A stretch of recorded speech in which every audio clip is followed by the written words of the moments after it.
Hello guys, modern history most important one liner part 2 में आपका स्वागत है। इससे पहले पार्ट 1 अपलोड कर दिया गया है। अगर आप लोगों ने नहीं देखा है तो डिस्क्रिप्शन में उसका लिंक है, उसे ज़रूर जाके देखें। और फिर ये पार्ट 2 है। यह जो सेशन है वो लूसेंट, घटनाचक्र और NCERT का जो सार संग्रह है जिसे महेश वर्णवाल ने लिखा है उसका मिला जुला रूप है। यह हर एग्ज़ाम में आपके लिए बहुत ही उपयोगी है। तो बिना किसी देरी के चलिए स्टार्ट करते हैं। द्वारिकानाथ टैगोर द्वारा वर्ष 1838 में स्थापित भारत की प्रथम राजनीतिक संस्था कौन थी? तो वो थी लैंड होल्डर सोसाइटी। वर्ष 1867 में इंग्लैंड में ईस्ट इंडिया एसोसिएशन नामक एक संगठन की स्थापना किसने की थी? तो दादा भाई नौरोजी ने। पिछले क्लास में हमने पढ़ा था दादा भाई नौरोजी ने धन के निष्कासन का भी सिद्धांत दिया था। भारत संघ के संस्थापक कौन थे? देखिए, भारत संघ कहा जाए या इंडियन एसोसिएशन कहा जाए, दोनों सेम ही हैं। इसके जो संस्थापक थे सुरेंद्रनाथ बनर्जी। राजनीतिक सुधारों को लेकर विरोध करने वाले पहले भारतीय कौन थे? सुरेंद्रनाथ बनर्जी। भारतीय राष्ट्रीय कांग्रेस की पूर्ववर्ती संस्था किसे माना जाता है? तो कांग्रेस की जो पूर्ववर्ती संस्था है, जिस कांग्रेस का निर्माण 1885 में हुआ था, उसकी जो पूर्ववर्ती संस्था है वह है इंडियन एसोसिएशन। 25 सितंबर 1875 को इंडियन लीग की स्थापना किसके द्वारा की गई? शिशिर कुमार घोष के द्वारा। सिविल सर्विसेज आंदोलन का नेतृत्व किसके द्वारा किया गया? तो सुरेंद्रनाथ बनर्जी के द्वारा। आनंद मोहन बोस द्वारा इंडियन सोसाइटी की स्थापना कहाँ की गई? तो लंदन में।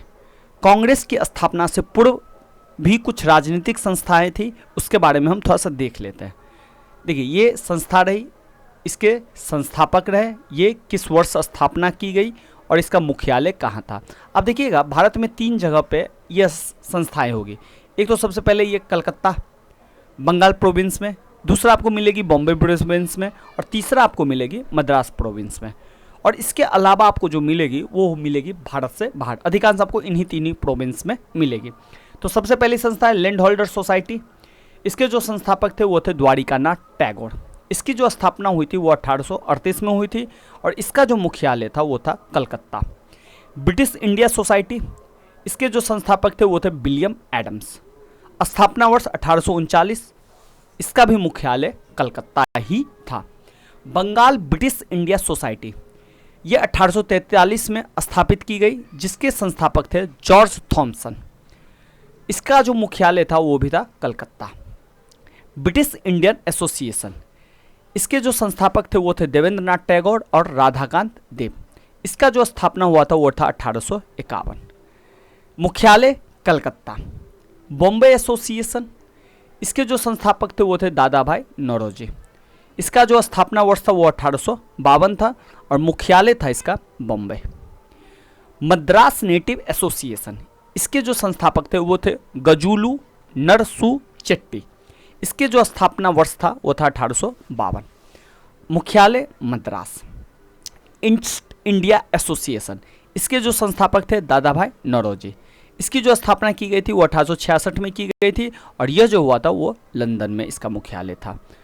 पूना सार्वजनिक सभा, इसके जो संस्थापक थे वो थे गणेश वासुदेव जोशी और MG रनाडे। इसे महागोविंद रनाडे भी कहा जाता है, उसी का शॉर्टकट नेम है MG रनाडे। इसका जो स्थापना वर्ष था वो 1870। इसका जो मुख्यालय था वो था पूना। इंडियन सोसाइटी की स्थापना आनंद मोहन बोस ने की 1872 में, लंदन में इसका मुख्यालय था। इंडियन एसोसिएशन की स्थापना आनंद मोहन बोस और सुरेंद्रनाथ बनर्जी ने मिलकर की 1876 ईस्वी में और इसका जो मुख्यालय था वो था कलकत्ता। नेटिव प्रेस एसोसिएशन की स्थापना सुरेंद्रनाथ बनर्जी ने 1877 में की और इसका जो मुख्यालय था वो था दिल्ली। इसी तरह मद्रास महाजन सभा, P आनंद चार्लू, वीर राघवाचारी। बॉम्बे प्रेसिडेंसी एसोसिएशन की स्थापना बदरुद्दीन तैयबजी फिरोज शाह मेहता ने 1885 में की थी। वर्ष 1885 में भारतीय कांग्रेस की स्थापना किसके द्वारा की गई? तो यह की गई A.O. ह्यूम के द्वारा। भारतीय राष्ट्रीय कांग्रेस का प्रथम आयोजन कब किया गया? तो प्रथम आयोजन 28 दिसंबर 1885 ईस्वी को किया गया। भारतीय राष्ट्रीय कांग्रेस का प्रथम अध्यक्ष कौन था? तो प्रथम अध्यक्ष था व्योमेश चंद्र बनर्जी। भारतीय राष्ट्रीय कांग्रेस के दूसरे अधिवेशन की अध्यक्षता किसने की थी? दादा भाई नौरोजी ने। स्वराज को राष्ट्रीय मांग के रूप में सर्वप्रथम किसने रखा था? दादा भाई नौरोजी। देखिए, स्वराज शब्द का सबसे पहले जो गढ़ा था वो था दयानंद सरस्वती ने, लेकिन स्वराज को राष्ट्रीय मांग के रूप में दादा भाई नौरोजी ने रखा था। भारतीय राष्ट्रीय कांग्रेस की स्थापना के समय भारत का वायसराय कौन था? Lord Dufferin. कांग्रेस को सूक्ष्मदर्शी अल्पसंख्यक जनता का प्रतिनिधि बताते हुए उनका मजाक किसने उड़ाया था? तो उस समय के तत्कालीन वायसराय लॉर्ड डफरिन ने। भारतीय राष्ट्रीय कांग्रेस पर प्रार्थना, याचना तथा विरोध की राजनीति करने का आरोप किसने लगाया था? तो उग्रवादी दल के नेता बाल गंगाधर तिलक ने। इसे उग्रवादी कहिए या गर्म दल कहिए। लाल बाल पाल, जिसे गर्म दल का भी नेता कहा जाता था, त्रिगुट का कौन सा नेता भारतीय राष्ट्रीय कांग्रेस का अध्यक्ष बना? तो लाल बाल पाल में से सिर्फ लाला लाजपत राय ही कांग्रेस का अध्यक्ष बने। बाल गंगाधर तिलक और बिपिन चंद्र पाल ये नहीं बने। भारतीय राष्ट्रीय कांग्रेस के किस अधिवेशन में बाल गंगाधर तिलक ने अभिव्यक्त किया था, स्वराज मेरा जन्मसिद्ध अधिकार है और मैं उसे लेकर आऊंगा? तो लखनऊ अधिवेशन 1916 में उन्होंने यह नारा दिया था। कांग्रेस आंदोलन न तो लोगों द्वारा प्रेरित थी, न ही उनके सोच द्वारा या योजनाबद्ध किया गया था। यह किसने कहा था? तो सर सैयद अहमद खान ने इसे कहा था। भारतीय राष्ट्रीय कांग्रेस के वर्ष 1924 के अधिवेशन में गांधी जी द्वारा मात्र एक बार अध्यक्षता की गई। यह अधिवेशन कहाँ हुआ था? तो यह अधिवेशन बेलगांव में हुआ था। देखिए, असहयोग आंदोलन के स्थगन के बाद कांग्रेस में दो ग्रुप बन गए। एक ग्रुप तो था कि 1919 में जो सुधार अधिनियम लागू किए थे उसके द्वारा चुनाव लड़े और संसद में जाके, पार्लियामेंट में, ब्रिटिश पार्लियामेंट में जाके, जो भारत में ही थी, वहाँ पे सुधार कार्य को बढ़ाया। और एक था कि नहीं, हमें नहीं चुनाव में उतरना चाहिए। फिर 1907 की तरह ही फूट पड़ने के आसार पड़ गए। तब जाकर 1924 में गांधी जी ने अध्यक्षता की और कांग्रेस में एक बार फिर फूट होने से बचा लिया था। तो वो जो अधिवेशन था वो बेलगांव, जो अभी कर्नाटक में स्थित है। वर्ष 1938 के भारतीय राष्ट्रीय कांग्रेस के हरिपुरा अधिवेशन की अध्यक्षता सुभाष चंद्र बोस ने की थी।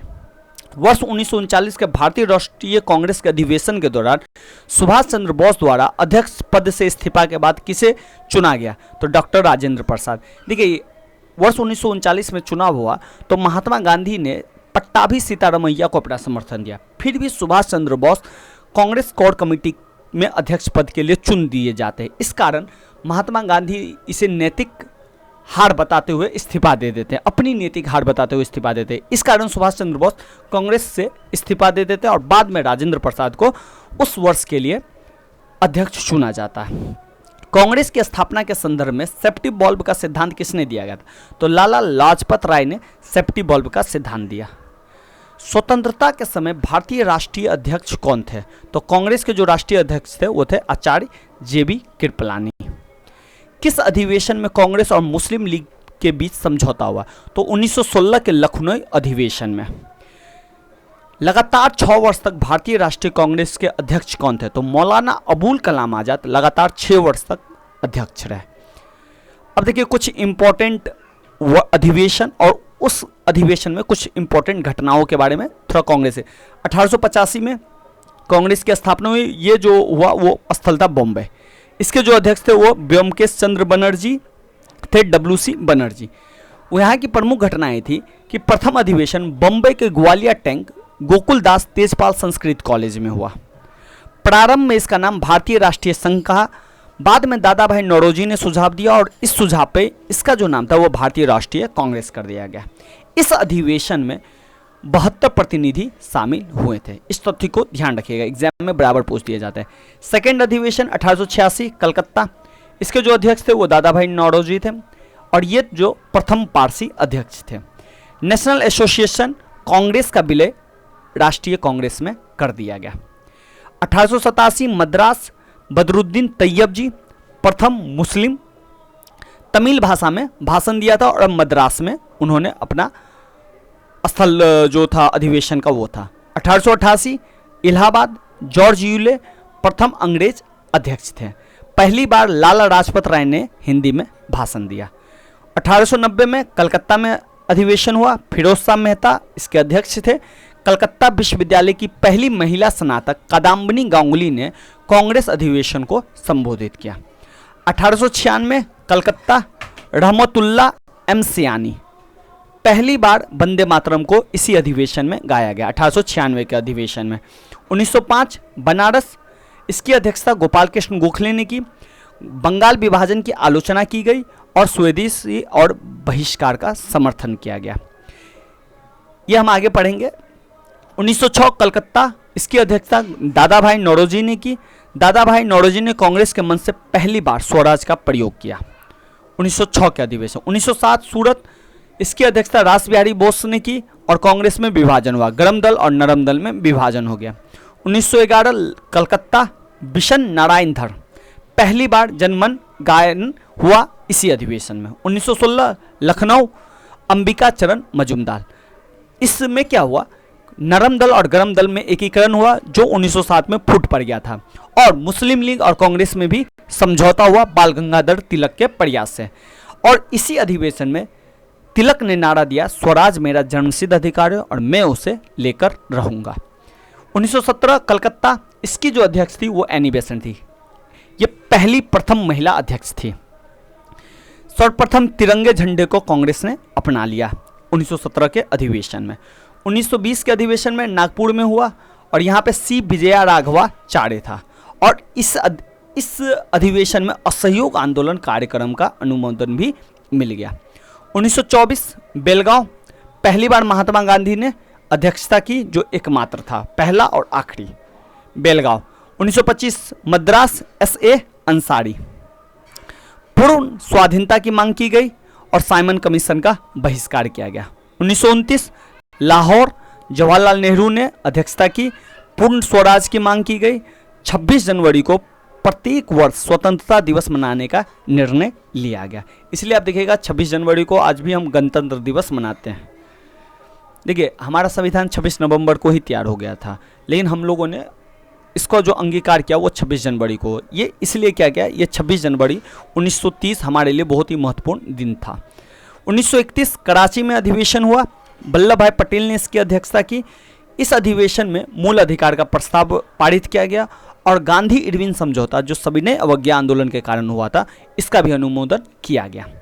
1936 लखनऊ, जवाहरलाल नेहरू, इसमें जवाहरलाल नेहरू ने समाजवाद को भारत की समस्या का हल बताया। 1937 फैजपुर, पहला अधिवेशन जो किसी गांव में हुआ, इसके जो अध्यक्ष थे वो भी थे जवाहरलाल नेहरू, प्रथम अधिवेशन जो गांव में हुआ। हरिपुरा, सुभाष चंद्र बोस, राष्ट्रीय नियोजन समिति का गठन किया गया जिसके अध्यक्ष थे नेहरू। सुभाष चंद्र बोस द्वारा हिंदी के लिए रोमन लिपि की वकालत भी की गई। 1940 रामगढ़, मौलाना अबुल कलाम आज़ाद लगातार 6 वर्ष तक कांग्रेस के अध्यक्ष पद पे रहे।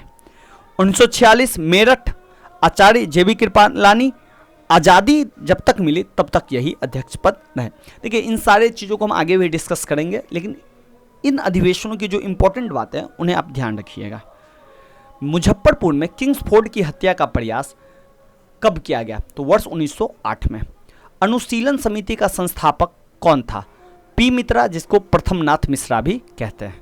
निष्क्रिय विरोध के सिद्धांत का प्रतिपादन किसने किया? अरविंद घोष ने। गोरखपुर जेल में किस क्रांतिकारी को फांसी दी गई? राम प्रसाद बिस्मिल। लाहौर षड्यंत्र केस के लिए भगत सिंह, राजगुरु और सुखदेव को कब फांसी दी गई? 23 मार्च 1931। हिंदुस्तान रिपब्लिक एसोसिएशन HRA की स्थापना किस वर्ष की गई? 1924 में इसकी स्थापना की गई। HRA की स्थापना कहाँ की गई? हिंदुस्तान रिपब्लिक एसोसिएशन की स्थापना कानपुर में की गई। ब्रिटिश सरकार ने काकोड़ी कांड में किसको फांसी पर चढ़ा दिया? राम प्रसाद बिस्मिल को। काकोड़ी कांड किस वर्ष हुआ? 1925 में। वर्ष चंद्रशेखर आजाद द्वारा हिंदुस्तान सोशलिस्ट रिपब्लिक एसोसिएशन की स्थापना कहाँ की गई? दिल्ली में। HSRA की स्थापना, जिसे हिंदुस्तान सोशलिस्ट रिपब्लिक एसोसिएशन है, इसकी स्थापना दिल्ली में की गई।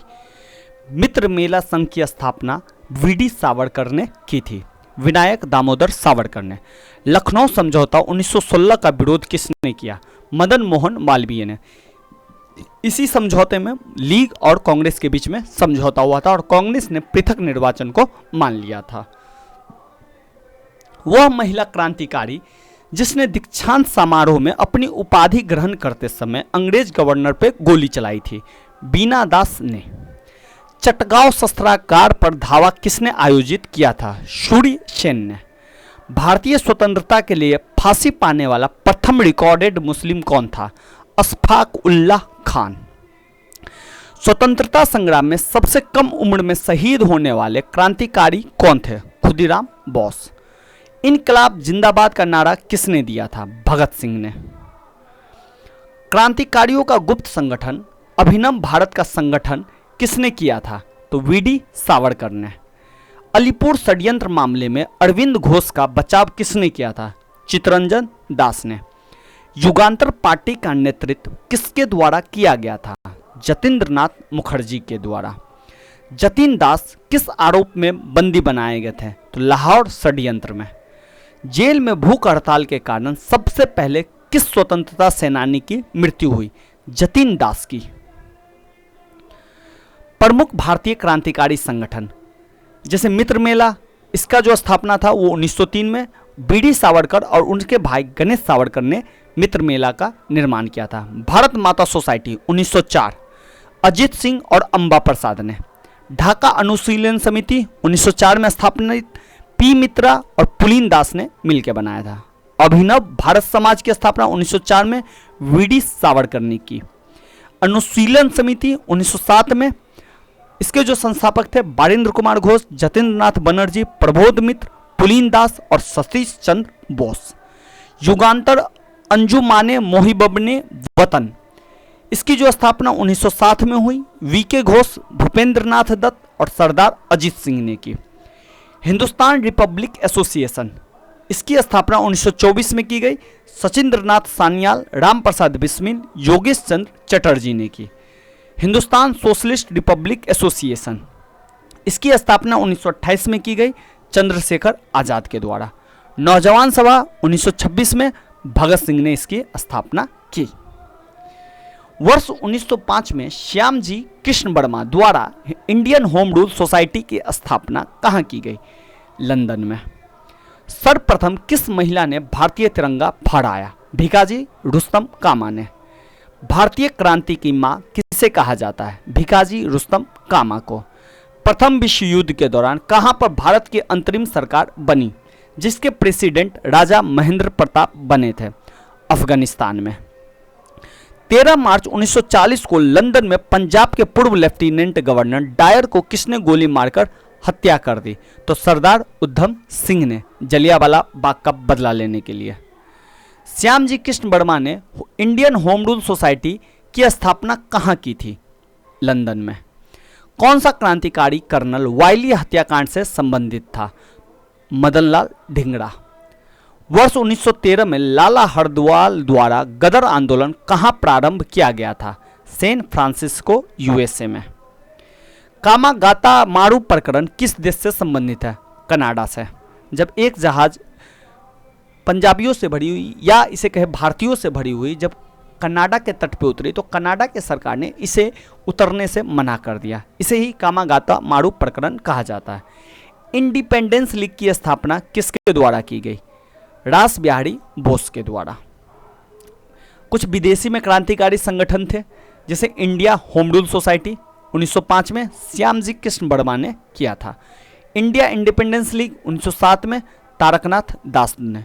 गदर पार्टी 1913 में लाला हरदयाल, रामचंद्र बरकतुल्ला, सोहन सिंह भाकना ने। हिंद एसोसिएशन 1913 में स्थापित थी, सोहन सिंह भाकना ने। इंडियन इंडिपेंडेंस लीग 1915 में स्थापित हुई, राजा महेंद्र प्रताप ने की।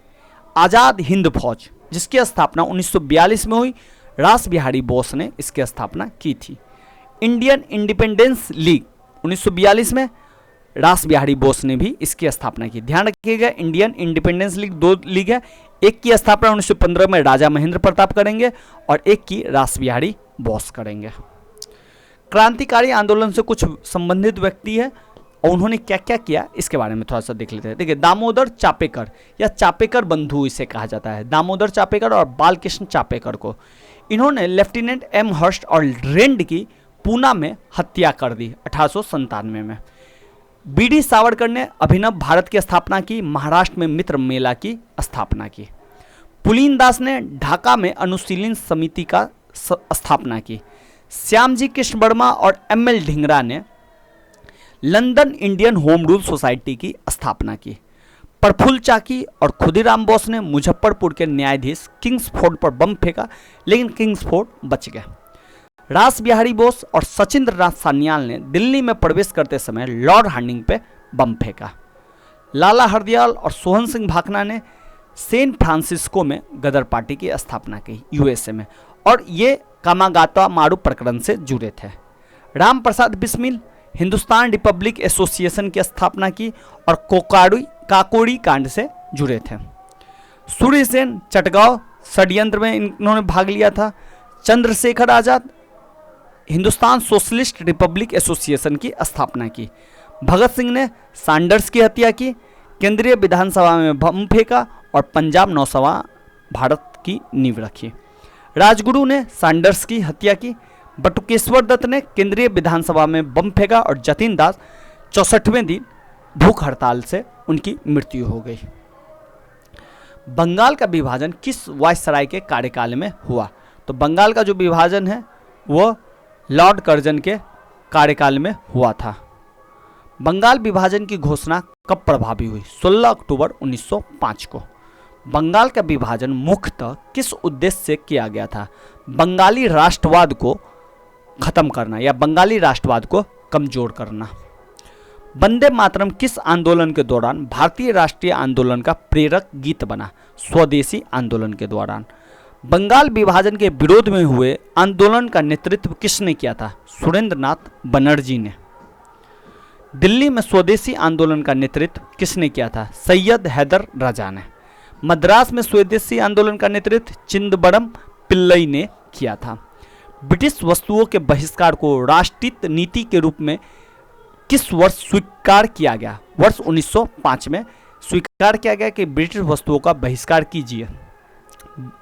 ब्रिटिश पत्रकार H.W. नेविंसन किस आंदोलन से जुड़े थे? तो स्वदेशी आंदोलन से। बंगाल में शोक दिवस कब मनाया गया? 16 अक्टूबर 1905 को। स्वदेशी आंदोलन के प्रारंभ का तत्कालीन कारण क्या था? लॉर्ड कर्जन द्वारा बंगाल का विभाजन करना। वर्ष 1905 में बंगला पत्रिका संजीवनी के संपादक कौन थे? कृष्ण कुमार मित्र। स्वदेशी बंधक समिति की स्थापना किसने किया था? अश्वनी कुमार दत्त ने। वर्ष 1905 में कांग्रेस ने बनारस अधिवेशन में स्वदेशी आंदोलन का समर्थन किया।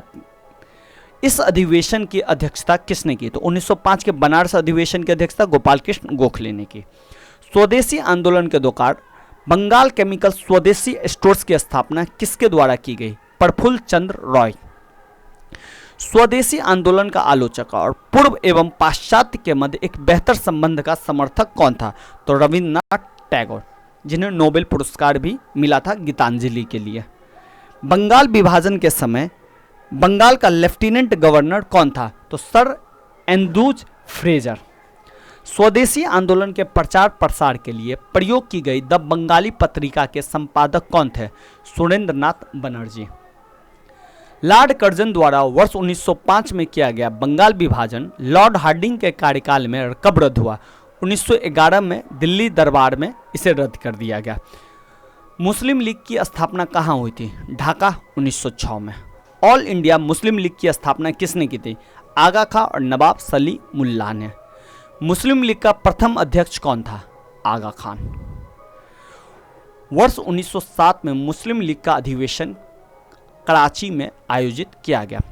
मुस्लिम लीग ने पृथक निर्वाचन मंडल की मांग किस अधिवेशन में की थी? तो अमृतसर के 1908 के अधिवेशन में उन्होंने पृथक निर्वाचन मंडल की मांग की थी। वर्ष 1908 में किसकी अध्यक्षता में अखिल भारतीय मुस्लिम लीग की एक शाखा लंदन में स्थापित हुई? तो आमिर अली की अध्यक्षता में। भारत शासन अधिनियम 1909 को किस अन्य नाम से जाना जाता है? मार्ले मिंटो सुधार अधिनियम। किस अधिनियम के द्वारा मुसलमानों के लिए पृथक निर्वाचन प्रणाली की व्यवस्था की गई? भारत शासन अधिनियम 1909 द्वारा, या इन्हें कहे मार्लो मिंटो सुधार अधिनियम।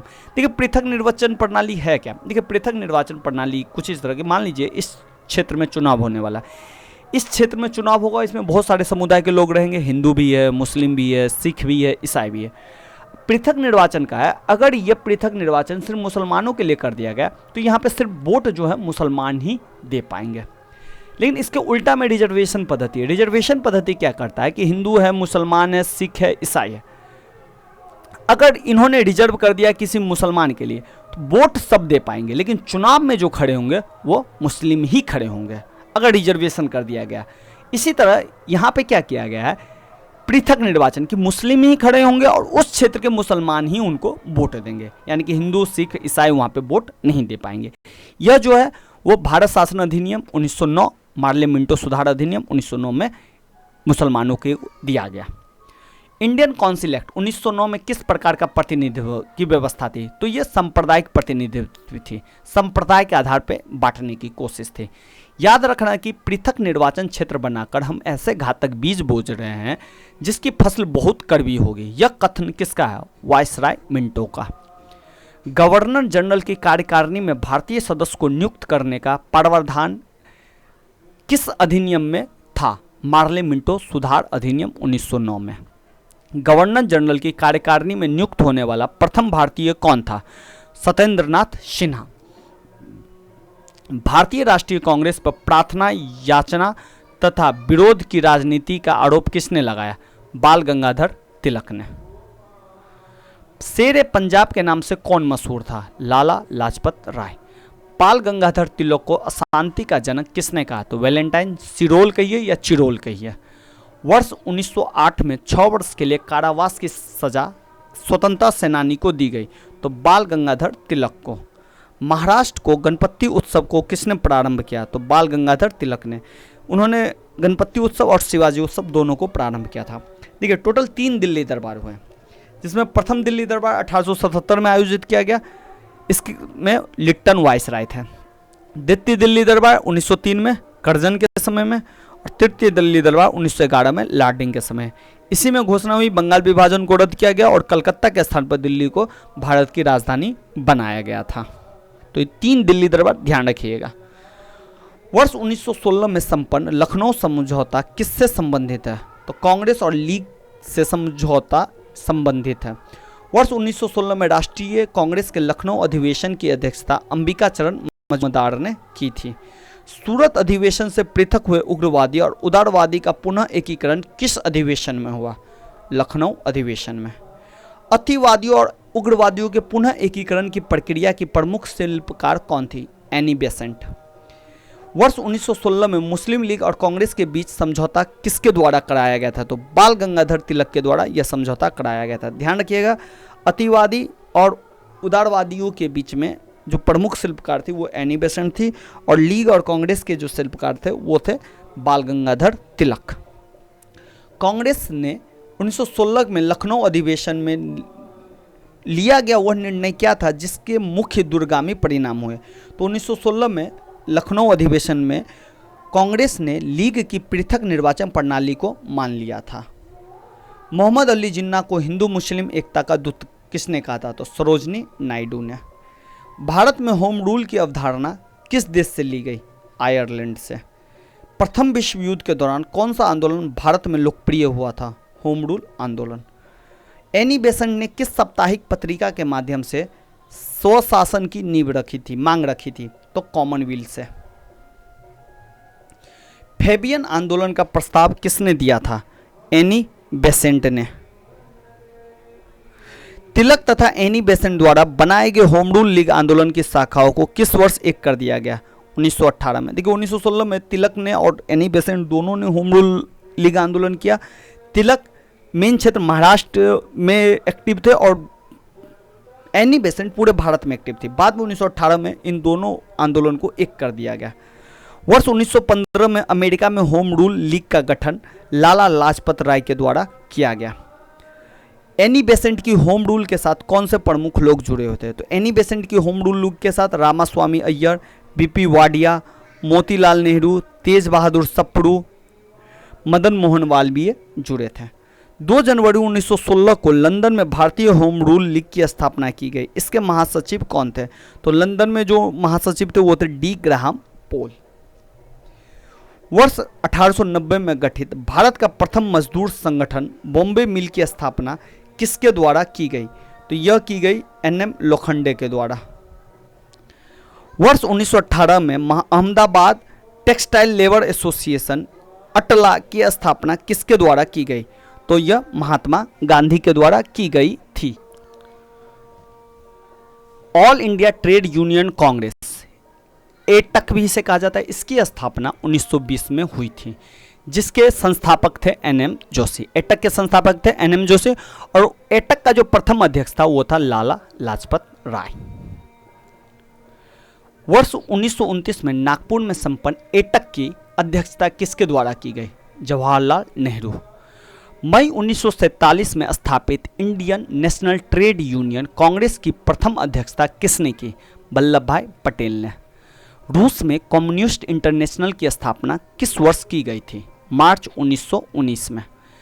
कम्युनिस्ट इंटरनेशनल के सदस्य बनने वाले प्रथम भारतीय मानवेंद्र राय थे। इसको एम.एन. रॉय भी कहा जाता है। एम.एन. रॉय के सहयोग से ताशकंद में भारतीय कम्युनिस्ट पार्टी की स्थापना कब की गई? 17 अक्टूबर 1920 को भारतीय कम्युनिस्ट पार्टी की स्थापना की गई। पहला साम्यवादी कॉन्फ्रेंस का आयोजन कानपुर में किया गया। कानपुर षड्यंत्र मुकदमा वर्ष 1924 में ब्रिटिश सरकार द्वारा किस आंदोलन के नेताओं के विरुद्ध चलाया गया था? साम्यवादी आंदोलन। वर्ष 1940 में रेडिकल डेमोक्रेटिक पार्टी की स्थापना वर्ष 1934 में किसके द्वारा की गई थी? एम.एन. रॉय। क्रांतिकारी साम्यवादी दल की स्थापना वर्ष 1934 में किसके द्वारा की गई? तो सोम्यनाथ टैगोर द्वारा। वर्ष 1939 में भारतीय बोल्शेविक पार्टी की स्थापना किसके द्वारा की गई? तो एन दत्त मजूमदार के द्वारा। देखिए काफ़ी बहुत सारे फैक्ट्स हैं, इसे अगर 2-3 बार आप सुनिएगा तो वो सारे फैक्ट्स आपको याद हो जाएंगे। और मैं प्रत्येक टॉपिक को डिवाइड करके इसमें से क्या एमसीक्यू बन सकते हैं या जो भी एमसीक्यू पहले के एग्जाम में जो आए हैं, चाहे वो रेलवे हो या बैंकिंग हो या पीसीएस हो, स्टेट पीसीएस, वो सारे अलग अलग टॉपिक में मैं आपको प्रोवाइड करवा दूंगा। तो आप प्लेलिस्ट में जाके एमसीक्यू देख लीजिएगा कि किस तरह के क्वेश्चन इन टॉपिक से आते हैं। ब्रिटिश भारत में कुछ महत्वपूर्ण आयोग थे जिन्हें ब्रिटिश कंपनी ने चालू किया था। देखिए फ्रेजर आयोग 1902 में, उस समय के गवर्नर जनरल थे लॉर्ड कर्जन। ये जो आयोग था वो पुलिस सुधार के लिए था। हंटर आयोग लॉर्ड चेम्सफोर्ड ने किया था, पंजाब में जो अशांति थी उसके लिए। बटलर आयोग लॉर्ड इरविन ने, भारतीय रियासत के संबंध में। लिनलिथगो आयोग लॉर्ड इरविन ने, भूमि सुधार के लिए। मैक्सवेल ब्लूमफील्ड आयोग लॉर्ड इरविन ने, बारदोली में जो लगान वृद्धि की जांच थी उसके लिए। बारदोली से ही वल्लभ भाई पटेल का आगमन हुआ है। व्हिटले आयोग 1929 में लॉर्ड इरविन ने ही इसका निर्माण किया था और यह था श्रम के क्षेत्र के लिए। सप्रू आयोग लॉर्ड वेलिंगटन ने, बेरोजगारी के मुद्दे के लिए। क्लाइड आयोग 1940 में लागू किया गया। लिनलिथगो की उस समय गवर्नर जनरल या वायसराय थे और यह जो क्लाइड आयोग था वो तेभागा आंदोलन से जुड़े मुद्दों को देखने के लिए था। अब थोड़ा सा हम पढ़ रहे थे राष्ट्रपिता महात्मा गांधी के बारे में। देखिए राष्ट्रपिता महात्मा गांधी के बारे में किसी भी एग्जाम में आप जाइए एक क्वेश्चन वहाँ से आपको पूछेगा ही पूछेगा। तो थोड़ा सा महात्मा गांधी के बारे में थोड़ा ढंग से पढ़ लीजिएगा। राष्ट्रपिता महात्मा गांधी एक परिचय। देखिए उनका नाम मोहनदास करमचंद गांधी था। इनके पिता का नाम करमचंद गांधी था। माता पुतलीबाई। इनका जो जन्म हुआ था वो 2 अक्टूबर 1869 को हुआ था।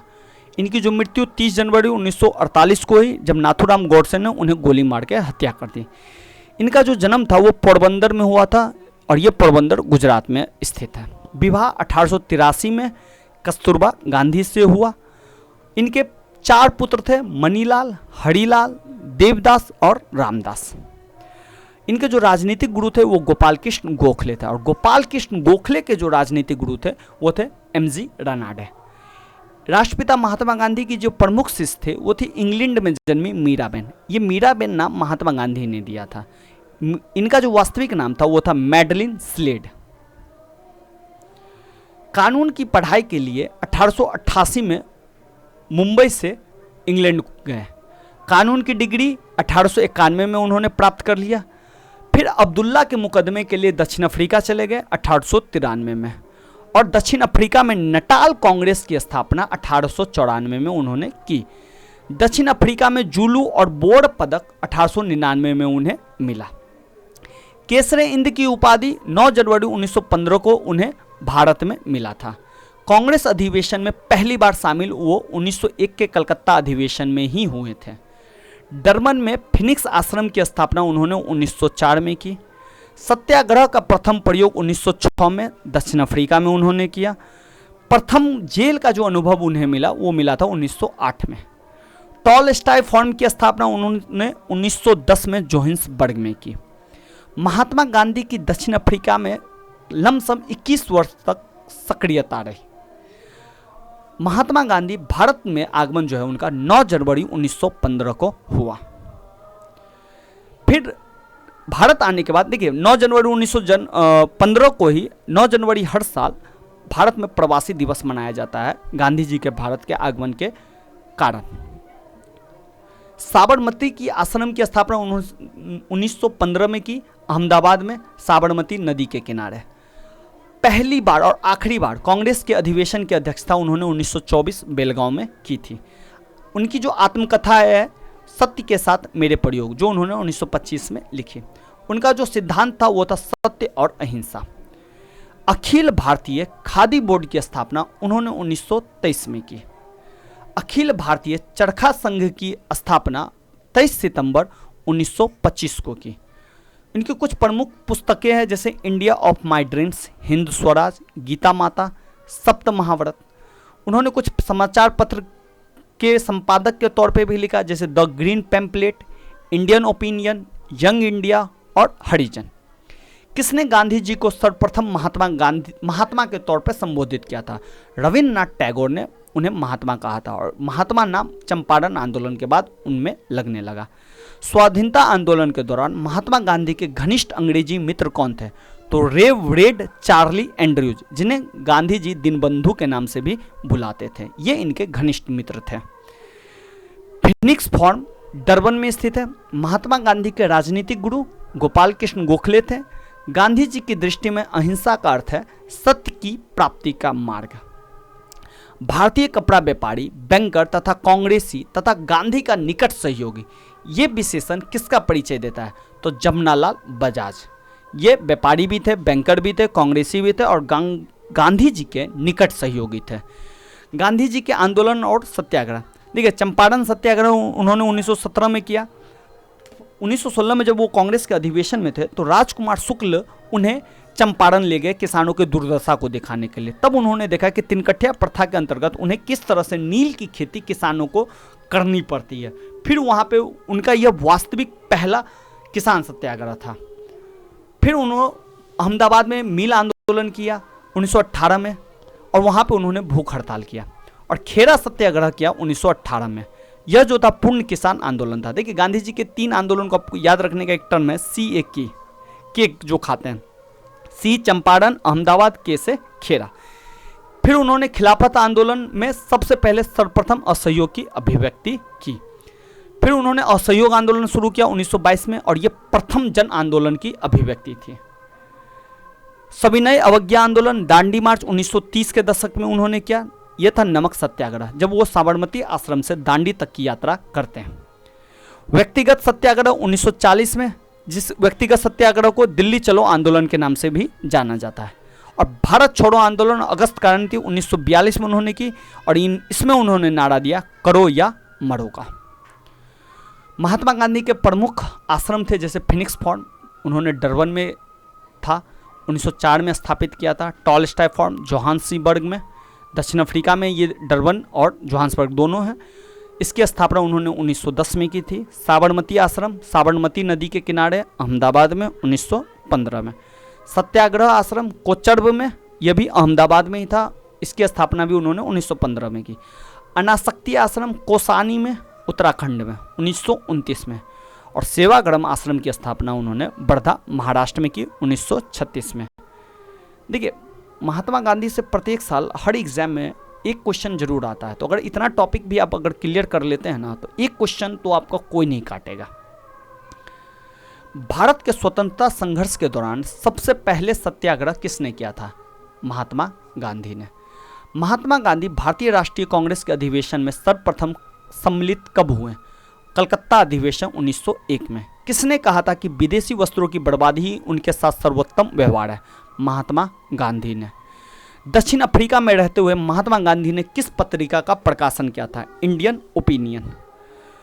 अनटू दिस लास्ट नामक पुस्तक के लेखक कौन है? John Ruskin. महात्मा गांधी को सर्वप्रथम राष्ट्रपिता कहकर किसने संबोधित किया था? तो सुभाष चंद्र बोस ने उन्हें संबोधित किया था राष्ट्रपिता कहकर। गांधी के नाम से पहले महात्मा शब्द किस आंदोलन के बाद जोड़ा गया? चंपारण आंदोलन के बाद इसे जोड़ा गया।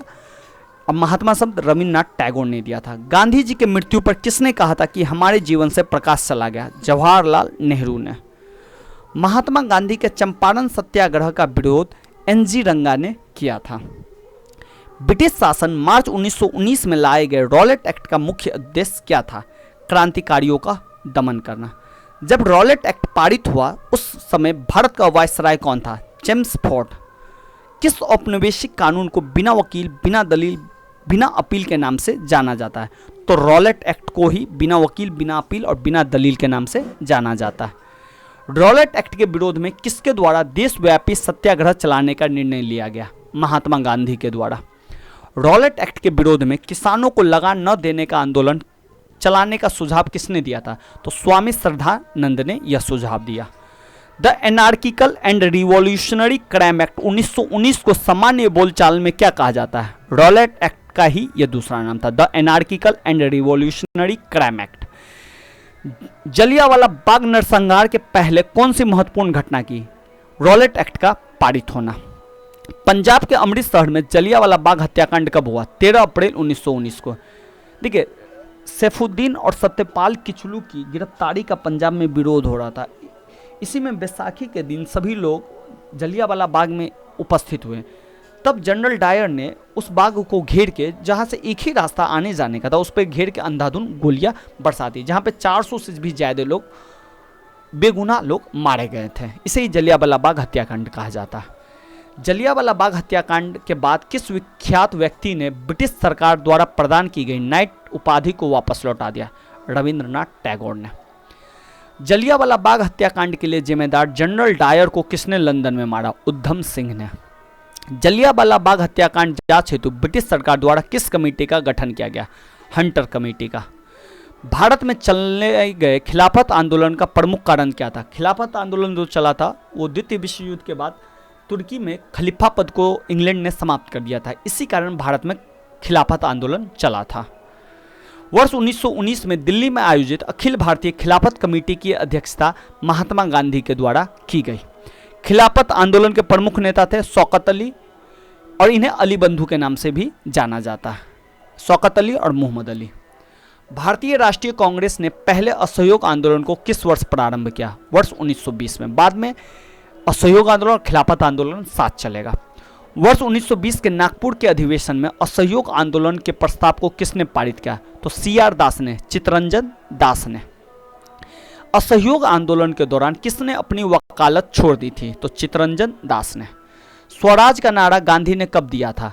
असहयोग आंदोलन के दौरान। असहयोग आंदोलन ने गांधी ने किस उपाधि को त्याग दिया? तो केसर-ए-हिंद की उपाधि को उन्होंने त्याग दिया असहयोग के दौरान।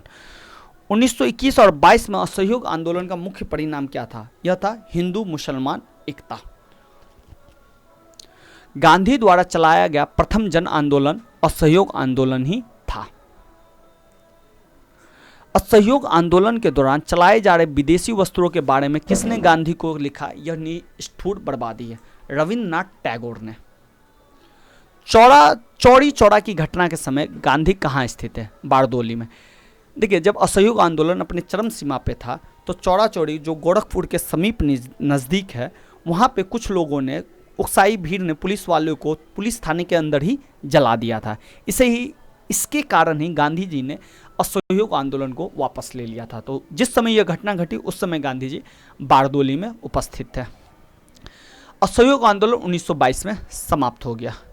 असहयोग आंदोलन के दौरान किसने अपनी वकालत छोड़ दी? तो मोतीलाल नेहरू, चित्तरंजन दास, राजगोपालाचारी, आसफ अली, राजेंद्र प्रसाद और टी प्रकाशन ने अपनी वकालत छोड़ दी। असहयोग आंदोलन के बाद स्वराज पार्टी की किसने स्थापित किया? तो चित्तरंजन दास और मोतीलाल नेहरू ने स्वराज पार्टी का निर्माण किया। स्वराज पार्टी के गठन के लिए कांग्रेस अध्यक्ष पद से त्यागपत्र दे दिया चित्तरंजन दास ने। देशबंधु के नाम से कौन प्रसिद्ध था? चित्तरंजन दास। स्वराज पार्टी का गठन किस आंदोलन की विफलता के बाद हुआ? तो असहयोग आंदोलन की विफलता के बाद इसका गठन हुआ। नवंबर 1924 में गांधी जी, चित्तरंजन दास और मोतीलाल नेहरू के बीच एक महत्वपूर्ण समझौता हुआ जिसे गांधी दास पैक्ट के नाम से जाना जाता है। 1925 में सेंट्रल लेजिस्लेटिव असेंबली का प्रथम भारतीय अध्यक्ष किसे चुना गया? तो विट्ठल भाई पटेल को अध्यक्ष चुना गया।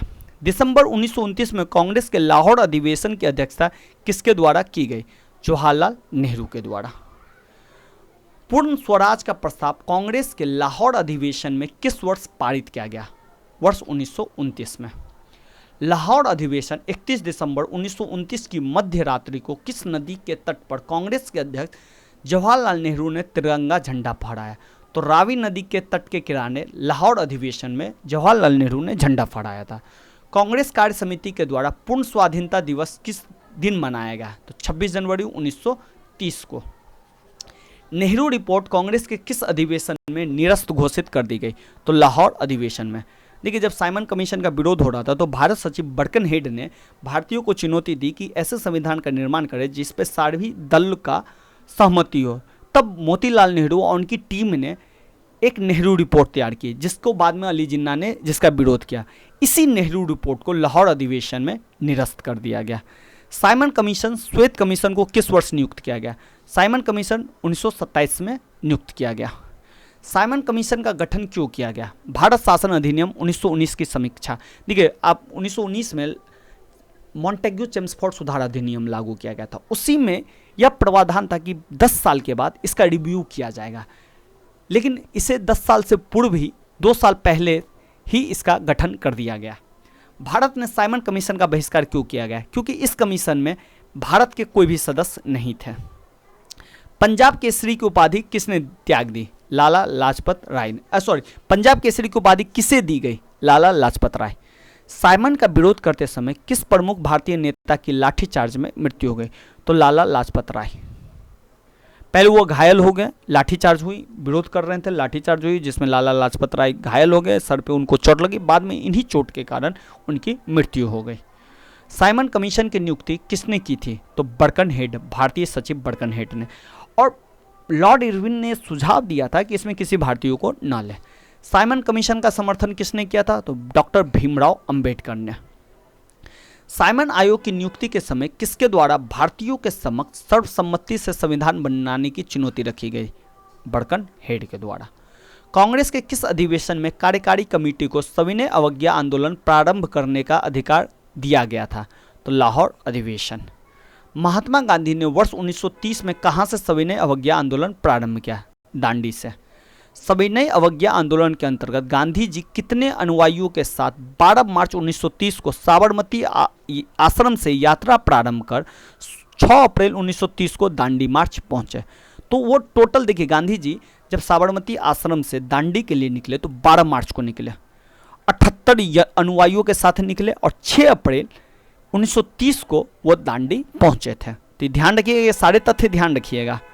नमक सत्याग्रह के समय गांधी जी गिरफ्तार होने के पश्चात आंदोलन के नेता के रूप में उनका स्थान किसने लिया? तो अब्बास तैयब जी सविनय अवज्ञा आंदोलन के नेता हुए जब गांधी जी गिरफ्तार हो गए। गांधी जी ने किस विदेशी पत्रकार को दांडी मार्च के समय अपने साबरमती आश्रम में ठहराया था? तो बेब मिलर को। महात्मा गांधी धरासना नामक गोदाम पर कांग्रेस कार्यकर्ता के धावे के समय किस स्थान पर थे? तो जिस समय कांग्रेस कार्यकर्ता ने धरासना नामक गोदाम पर हमला किया उस समय गांधी जी यरवदा जेल में थे, जो पूना में। किसने लाल कुर्ती आंदोलन आरंभ किया? तो खान गफूर खान ने लाल कुर्ती आंदोलन आरंभ किया। आचार्य विनोबा भावे किस आंदोलन में शामिल होने के पश्चात पहली बार गिरफ्तार हुए? तो सविनय अवज्ञा आंदोलन में वो शामिल होने के कारण गिरफ्तार हुए। किस आंदोलन के दौरान गढ़वाल रेजिमेंट के सैनिकों ने प्रदर्शनकारियों पर गोली चलाने से इनकार कर दिया? सविनय अवज्ञा आंदोलन के दौरान। वर्ष 1930 में अंग्रेजी सरकार के विरुद्ध प्रसिद्ध पेशावर कांड का नायक कौन था? वीर चंद्र सिंह गढ़वाली। जिया तारंग आंदोलन कहाँ प्रारंभ हुआ? नागालैंड में। तमिलनाडु में राजगोपालचारी ने गांधी की तरह कहाँ से कहाँ तक यात्रा की? तो त्रिचनापल्ली से वेदरानियम तक राजगोपालचारी ने यात्रा की। प्रभावती देवी चंपारण बिहार से स्वतंत्रता सेनानी थी। बेगूसराय के चौकीदार टैक्स के विरुद्ध आंदोलन किस आंदोलन का ही भाग था? सविनय अवज्ञा आंदोलन का ही यह भाग था। गांधी इरविन समझौता, जिसे दिल्ली समझौता के नाम से जाना जाता है, यह 5 मार्च 1931 को हुआ। गांधी इरविन समझौते में किस आंदोलन का स्थगन किया जाना प्रस्तावित था? तो सविनय अवज्ञा आंदोलन का स्थगन था। और गांधी जी गोलमेज सम्मेलन में भाग लेने के लिए लंदन जाएंगे, इसके भी भाग थे। इसमें टोटल 11 मांगे थी जिसे मानी गई थी। भारतीय राष्ट्रीय कांग्रेस के प्रतिनिधि किस गोलमेज सम्मेलन में शामिल हुए? तो द्वितीय में। ठीक है, 3 गोलमेज सम्मेलन हुए जिसमें द्वितीय में कांग्रेस शामिल हुआ, बाद बाकी फर्स्ट और तृतीय में उन्होंने शामिल नहीं हुआ। द्वितीय गोलमेज सम्मेलन में भाग लेने के लिए बॉम्बे से लंदन गांधी जी किस जलयान से गए थे? तो SS राजपूताना जलयान से गए थे, जहां लंदन में पहुंच कर वह किंग्सले होटल में ठहरे। द्वितीय गोलमेज सम्मेलन में कांग्रेस का प्रतिनिधित्व गांधी जी ने किया था। लंदन में प्रथम गोलमेज सम्मेलन में किस भारतीय नेता ने भाग लिया था? मौलाना मोहम्मद अली ने। लंदन में संपन्न हुए गोलमेज सम्मेलन में किसने भारतीय ईसाइयों का प्रतिनिधित्व किया? तो KT पॉल ने भारतीय ईसाइयों का प्रतिनिधित्व किया। द्वितीय गोलमेज सम्मेलन के दौरान चर्चिल ने गांधी को क्या कहा? चर्चिल ने गांधी को अर्धनग्न फकीर की संज्ञा दी। द्वितीय गोलमेज सम्मेलन किस मुद्दे पर असफल रहा? सांप्रदायिक प्रतिनिधित्व। ठीक है, मुसलमानों को पृथक निर्वाचन 1909 में ही दे दिया गया, लेकिन इसमें गोलमेज सम्मेलन में अंबेडकर ने दलितों के लिए पृथक निर्वाचन की मांग दी। इस पर गांधी जी अड़ गए कि नहीं, हम पृथक निर्वाचन नहीं देंगे, अगर आपको लेना है तो आप रिजर्वेशन लीजिए। तो इसीलिए सांप्रदायिक प्रतिनिधित्व पर यह असफल रहा। वर्ष 1931 में भारतीय राष्ट्रीय कांग्रेस के कराची अधिवेशन के लिए किसने मूल अधिकारों तथा आर्थिक कार्यक्रमों पर संकल्प प्रारूपित किया? जवाहरलाल नेहरू ने। किस भारतीयों ने तीनों गोलमेज सम्मेलन में हिस्सा लिया? तो भीमराव अंबेडकर ने प्रथम, द्वितीय और तृतीय गोलमेज सम्मेलन में हिस्सा लिया। गांधी इरविन समझौते में किसने महत्वपूर्ण भूमिका निभाई थी? तेज बहादुर सप्रू ने। गांधी और इरविन को 2 महात्मा किसने कहा था? सरोजिनी नायडू ने। गांधी इरविन समझौते को कांग्रेस के किस अधिवेशन में स्वीकार किया गया? कराची अधिवेशन 1931 को में। सांप्रदायिक पंचायत की घोषणा किसने की थी? तो रैमजे मैकडॉनल्ड, जो उस समय का प्रधानमंत्री था ब्रिटिश का। महात्मा गांधी ने अपना पहला आमरण अनशन कब प्रारंभ किया था?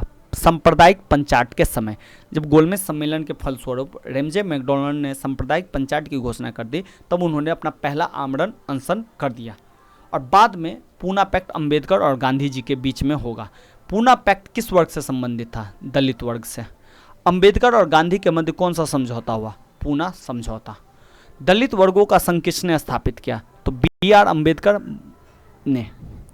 सांप्रदायिक अवार्ड और पूना पैक्ट में दलित वर्ग के लिए कितनी सीटें दी गई? देखिए, सांप्रदायिक अवार्ड में 71 सीटें और पूना पैक्ट में 48। ये सांप्रदायिक अवार्ड में जो 71 सीटें थी, ये पृथक निर्वाचन के द्वारा दी गई थी, जहाँ पे दलित ही चुनाव लड़ेंगे और दलित ही वोट डालेंगे। लेकिन रिजर्वेशन में पूना 148 सीटें दी गई, जिसमें था कि भैया दलित तो चुनाव लड़ेगी, वोट भी दलित करेंगे, लेकिन इसके अलावा अन्य समुदाय भी इसमें वोट करेगी, लेकिन चुनाव में जो खड़ा होगी वो सिर्फ दलित ही खड़ा होगा। तो पृथक निर्वाचन और रिजर्वेशन में अंतर समझ जाइएगा। महात्मा गांधी क्षणिक भूत की भांति धूल उठाते हैं लेकिन स्तर नहीं उठाते हैं, यह कथन किसका है? तो बाबा अंबेडकर का यह कथन था। वर्ष 1932 में गांधी जी ने पूना पैक्ट के बाद किसकी स्थापना की? ऑल इंडिया अनटचेबिलिटी लीग, जिसे का नाम बाद में हरिजन सेवक संघ कर दिया गया, जिसके प्रथम अध्यक्ष हुए थे Ghanshyam Das Birla. All India untouchability league, Harijan Sevak Sangh का प्रथम अध्यक्ष। वर्ष 1936 में इंडिपेंडेंट लेबर पार्टी का गठन किसके द्वारा किया गया? तो बाबा साहब अंबेडकर के द्वारा। दलित समुदायों को सर्वप्रथम हरिजन शब्द से किसने संबोधित किया? महात्मा गांधी ने। किस अधिनियम के द्वारा भारत में प्रांतीय चुनाव करवाने का प्रावधान किया गया? भारत शासन अधिनियम के द्वारा, जो 1935 में आया था। भारत शासन अधिनियम 1935 के अंतर्गत भारत में प्रांतीय चुनाव किस वर्ष संपन्न करवाए गए? वर्ष 1937 में। वर्ष 1937 के चुनावों में कांग्रेस द्वारा बहुमत प्राप्त प्रांतों की संख्या कितनी थी? देखिए, टोटल 11 प्रांत थे, जिसमें से 5 में उन्होंने पूर्ण बहुमत स्थापित किया था और टोटल 11 में से 8 प्रांतों में उसने अपनी सरकार बनाई थी। पंजाब में मुस्लिम लीग और यूनियनिस्ट पार्टी ने मिलकर सरकार बनाई थी। उसी तरह बंगाल में कृषक प्रजा पार्टी और मुस्लिम लीग ने सरकार बनाई थी। 1937 में हुए प्रांतीय चुनाव के बाद कांग्रेस ने कुल कितने समय तक शासन किया? 28 महीने। 1938 में कांग्रेस के हरिपुरा अधिवेशन की अध्यक्षता किसने की? सुभाष चंद्र बोस ने। भारतीय राष्ट्रीय कांग्रेस के किस अधिवेशन में कांग्रेस अध्यक्ष के चुनाव में सुभाष चंद्र बोस ने पट्टाभी सीतारामैया को पराजित किया? तो त्रिपुरी अधिवेशन 1939। इसी त्रिपुरी अधिवेशन के बाद गांधी जी पट्टाभी सीतारामैया को चुनाव में, जिन्होंने अपना समर्थन दिया था, जब पट्टाभी सीतारामैया चुनाव हार जाते हैं तो उन्हें गांधी जी अपनी नैतिक हार बताते हैं और इस कारण कांग्रेस से वो इस्तीफा दे देते हैं। इसे ही त्रिपुरी संकट कहा गया है। सुभाष चंद्र बोस के त्यागपत्र के पश्चात भारतीय राष्ट्रीय कांग्रेस का अध्यक्ष कौन बना? राजेंद्र प्रसाद। कांग्रेस छोड़ने के पश्चात सुभाष चंद्र बोस ने वर्ष 1939 में किस दल की स्थापना की? फॉरवर्ड ब्लॉक की स्थापना। लॉर्ड लिनलिथगो ने द्वितीय विश्व युद्ध में कांग्रेस का सहयोग प्राप्त करने के लिए कौन सा प्रस्ताव रखा? अगस्त प्रस्ताव रखा था, जिससे कांग्रेस युद्ध में ब्रिटिश की मदद कर रहे हैं। वर्ष 1934 में पटना में हुए अखिल भारतीय कांग्रेस समाजवादी पार्टी का संयोजक कौन था? जयप्रकाश नारायण, जिसे लोकनायक के नाम से भी जानते हैं। बिहार सोशलिस्ट पार्टी के संस्थापक कौन थे? जयप्रकाश नारायण। वर्ष 1937 के संयुक्त प्रांत में गठित मंत्रिमंडल में वित्त विभाग के प्रमुख कौन बने? रफी अहमद किदवई। कांग्रेस समाजवादी दल का प्रमुख नेता कौन था? आचार्य नरेंद्र देव। कांग्रेस सोशलिस्ट पार्टी की पहली बैठक कहाँ हुई थी? पटना 1934 में। द्वितीय विश्व युद्ध कब प्रारंभ हुआ था? 1 सितंबर 1939 को। द्वितीय विश्व युद्ध के प्रारंभ के समय भारत का वायसराय कौन था? Lord Linlithgow.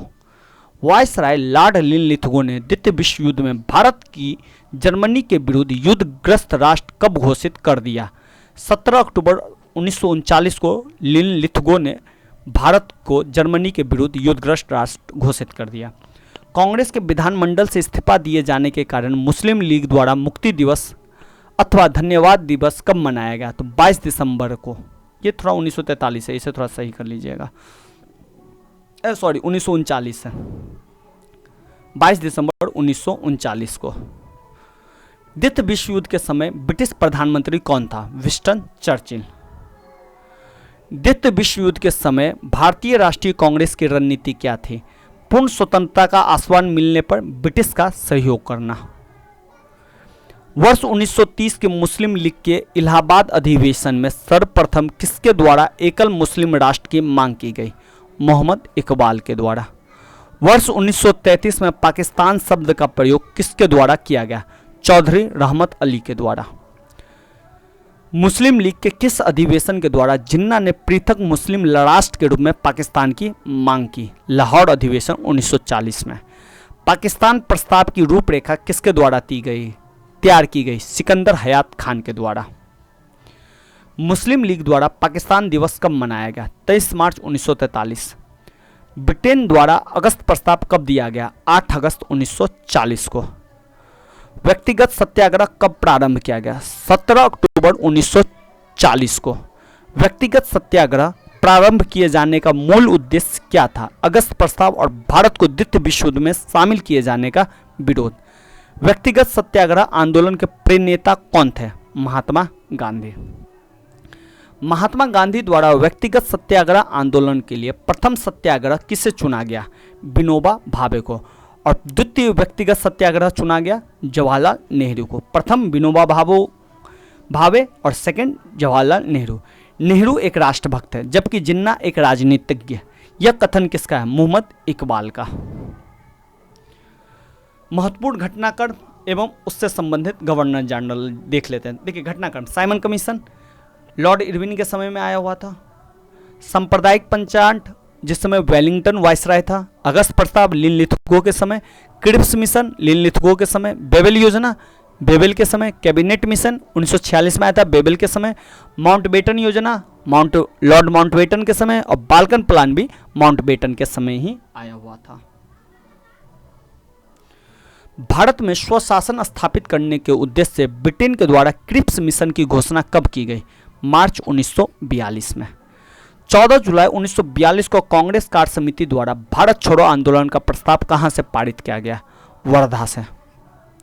भारत छोड़ो आंदोलन किसके नेतृत्व में संचालित किया गया? महात्मा गांधी। भारत छोड़ो आंदोलन कब प्रभावी हुआ? 9 अगस्त 1942 को। भारत छोड़ो आंदोलन के दौरान गांधी ने कौन सा नारा दिया था? करो या मरो।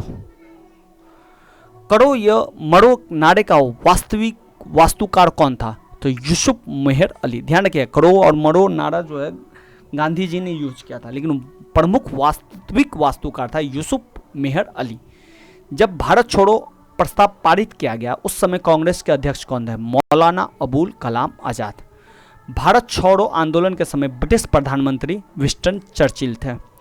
भारत छोड़ो आंदोलन के दौरान महात्मा गांधी का साथ देने वाला अमेरिकी पत्रकार लुई फिशर था। ऑपरेशन जीरो आवर किससे संबंधित है? भारत छोड़ो आंदोलन से जुड़े प्रमुख नेताओं की गिरफ्तारी से। भारत छोड़ो आंदोलन के समय महात्मा गांधी को गिरफ्तार करके कहां रखा गया? आगा खां प्लेस, पूना में।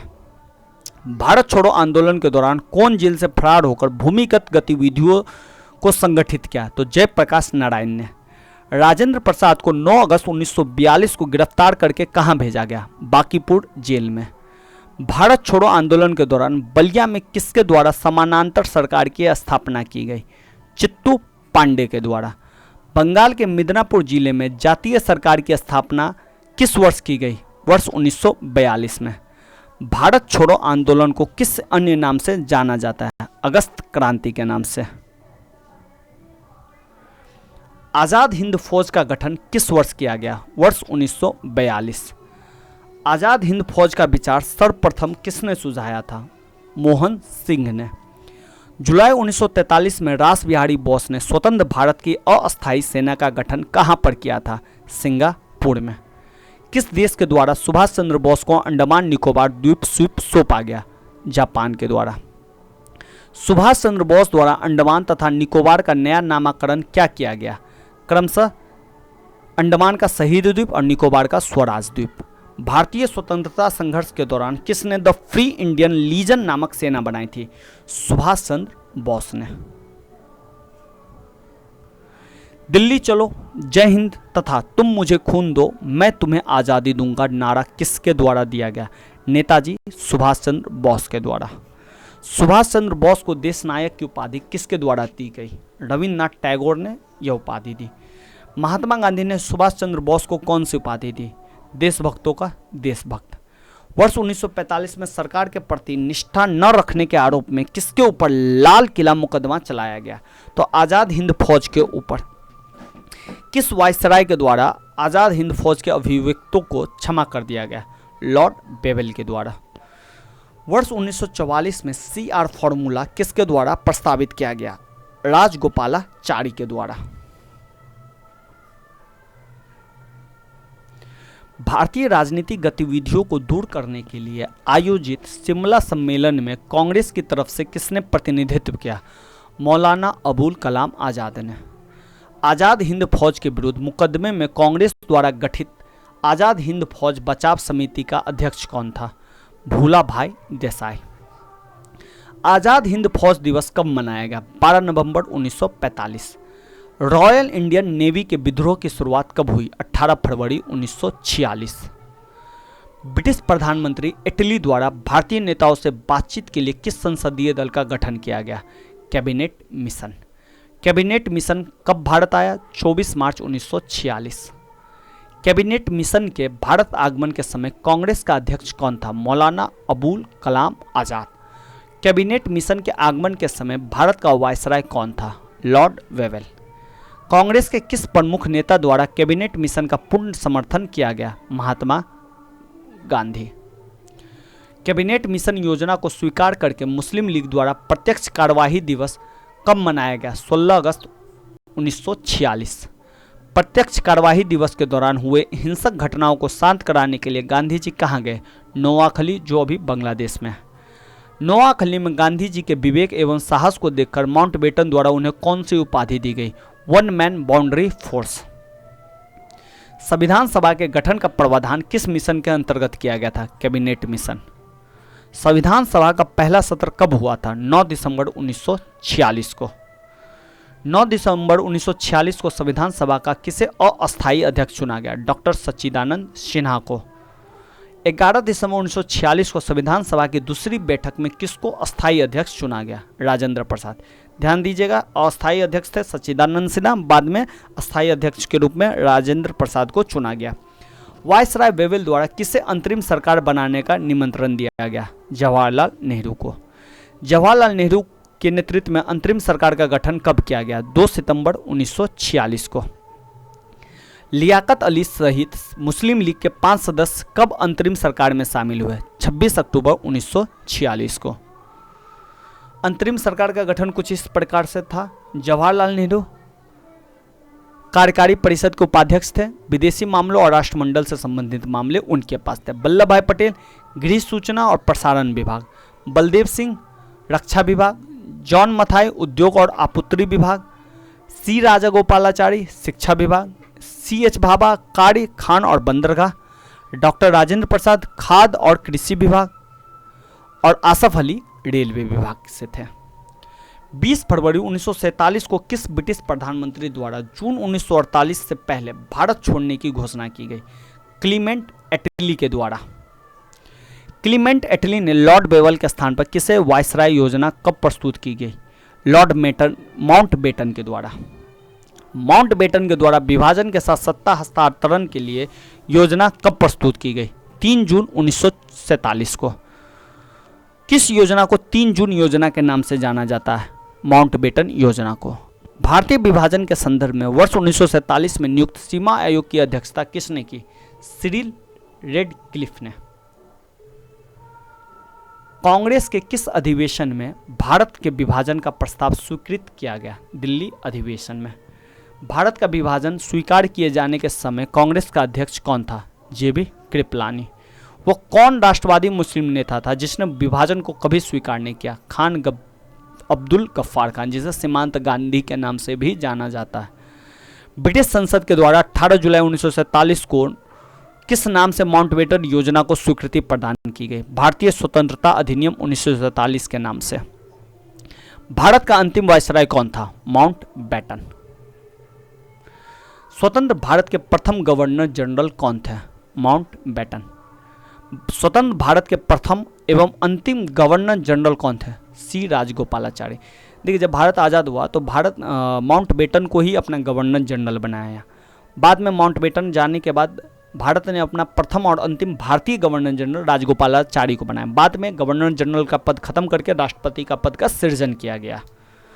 कांग्रेस के किस प्रमुख नेता ने स्वतंत्रता दिवस के समारोह में भाग नहीं लिया? महात्मा गांधी ने। जब स्वतंत्रता दिवस का समारोह मंडा था तो गांधी जी नोआखली में थे। 15 अगस्त 1947 को मध्यरात्रि में केंद्रीय असेंबली में जन गण मन तथा इकबाल द्वारा रचित सारे जहां से अच्छा हिंदुस्तान हमारा किसके द्वारा गाया गया? MS सुब्बुलक्ष्मी द्वारा। प्रथम बार भारत की प्रधानमंत्री की नियुक्ति किसके द्वारा की गई? गवर्नर जनरल के द्वारा पहली बार ऐसा हुआ। पाकिस्तान का प्रथम गवर्नर जनरल कौन था? मोहम्मद अली जिन्ना। भारतीय संविधान को पूर्ण रूप से कब लागू किया गया? 26 जनवरी 1950। भारत की स्वतंत्रता के पश्चात लोकसभा का प्रथम अध्यक्ष किसे बनाया गया? GV मावलंकर को। Grand old man of India की उपाधि किसे दी गई? दादा भाई नौरोजी को। महाराष्ट्र में शिवाजी उत्सव और गणपति उत्सव की शुरुआत किसने की? बाल गंगाधर तिलक ने।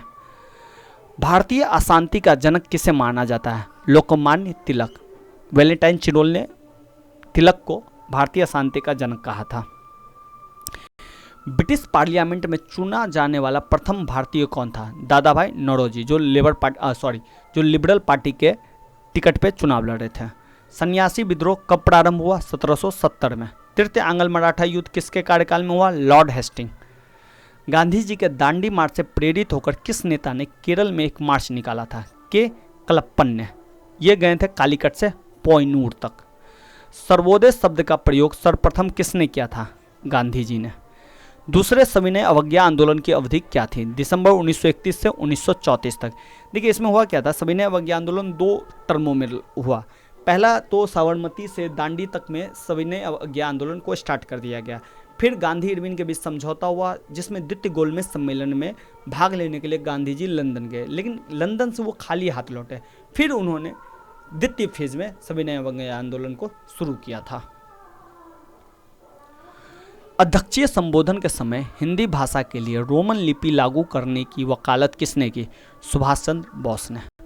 द्वितीय विश्व युद्ध कब समाप्त हुआ? 1945 को। मध्यकालीन विद्वान लेखकों में कौन सा जैन धर्म का अनुयायी था? हेमचंद्र सूरी। द्वितीय विश्व युद्ध के समय ब्रिटेन का प्रधानमंत्री विंस्टन चर्चिल था। बंगाल में हुए स्वदेशी आंदोलन का समर्थन अरविंद घोष ने किया। भारत के स्वतंत्रता प्राप्ति के बाद किसने सुझाव दिया था कि भारतीय राष्ट्रीय कांग्रेस को समाप्त कर दिया जाए? गांधी जी ने सुझाव दिया था कि आज़ादी मिलने के बाद कांग्रेस को समाप्त कर दे। विभाजन करो और छोड़ो का नारा किसने दिया? मुस्लिम लीग ने। ऑपरेशन पोलो किस देशी रियासत को भारत में विलय के लिए चलाया गया? हैदराबाद। स्वतंत्र भारत में प्रथम गैर कांग्रेसी प्रधानमंत्री कौन बना? तो मोरारजी देसाई 1977 के चुनाव के बाद प्रधानमंत्री भारत में बने, जो पहले गैर कांग्रेसी थे। रविन्द्रनाथ टैगोर को उनकी रचना गीतांजलि के लिए किस वर्ष नोबेल पुरस्कार से सम्मानित किया गया? वर्ष 1913।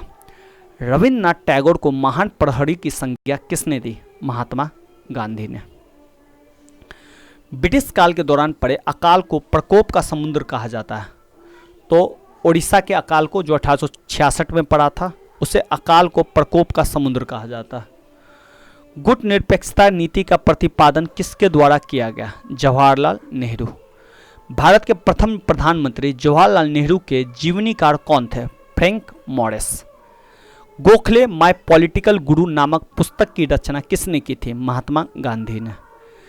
भारतीय राष्ट्रीय कांग्रेस के सरकारी इतिहासकार कौन थे? पट्टाभी सीतारमैया।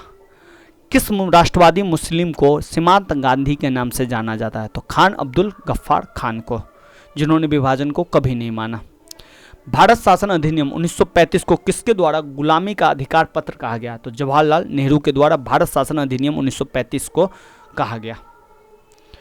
ब्रिटिश काल में पारित महत्वपूर्ण अधिनियम, योजनाएं और प्रस्ताव देख लेते हैं। देखिए, सबसे पहले रेगुलेटिंग एक्ट पारित हुआ 1773 में।